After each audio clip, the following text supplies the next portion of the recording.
அதனால நாயகம் ஸல்லல்லாஹு அலைஹி வஸல்லம் அவங்க மதீனாக்கு சென்றிருந்த சந்தர்ப்பத்தில் சில யகூதிகளை பார்க்குறாங்க, நோம்பு பிடிச்சி கொண்டிருந்தாங்க. அதனால் புரை 10 ஏன் நோம்பு பிடிக்கிறீங்கன்னு கேட்ட டைம் சொன்னாங்க, இப்படியான ஒரு நாளில் தான் அல்லாஹ் மூசா நபியை ஃபிர்அவுனிடம் இருந்து காப்பாற்றி ஃபிர்அவுனை அழித்தான்.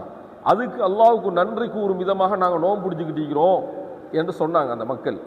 அப்போ தான் நாயகம் ஸல்லல்லாஹு அலைஹி வஸல்லம் அவங்க சொன்னாங்க, நஹ்னு அவுலா பி மூசா மின்கும், உங்களெல்லாம் விட மூசா நபிக்கு மிக நெருக்கமான மக்கள் நாங்கள்.